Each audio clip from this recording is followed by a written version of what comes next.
पायल की सपनों। एक बार की बात है, एक गरीब औरत थी जिसका नाम पायल था। वह एक छोटे से गांव में अपने माता पिता और छोटे भाई बहनों के साथ रहती थी। उसके पिता एक किसान थे, लेकिन खेत बहुत उपजाऊ नहीं था और वे अक्सर किसी तरह का गुजारा करते थे।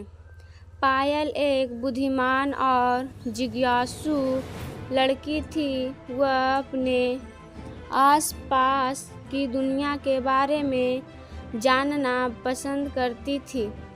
वह एक वैज्ञानिक बनने का सपना देखती थी, लेकिन वह जानती थी कि अपने परिवार की वित्तीय स्थिति के कारण उसे अपना लक्ष्य हासिल करना मुश्किल होगा। एक दिन पायल के पिता बीमार पड़ गए। वह काम करने में असमर्थ थे और परिवार की आय और भी कम हो गई।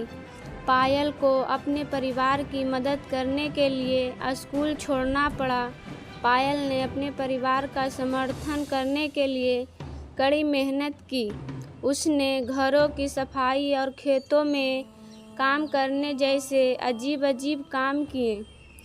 उसने स्थानीय बाजार में सब्जियां बेचना भी शुरू किया।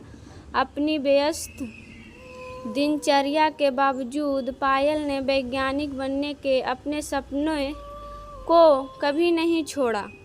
वह देर रात तक पढ़ाई करती रहती थी और स्थानीय पुस्तकालय से किताबें उधार लेती थी। उसने घर पर भी अपने स्वयं के प्रयोग करना शुरू कर दिया। कई सालों की कड़ी मेहनत और दृढ़ संकल्प के बाद पायल ने आखिरकार अपने सपने को हासिल कर लिया।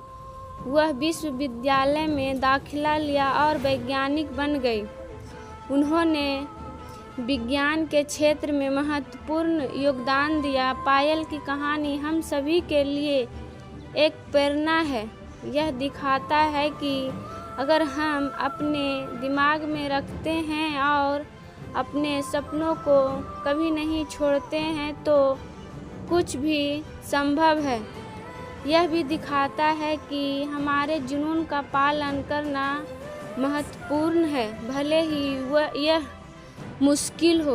तो दोस्तों, ये कहानी यहीं तक थी और ख़त्म होती है। तो दोस्तों, मेरे चैनल पे नए हो तो सब्सक्राइब कर लें। बाय बाय दोस्तों।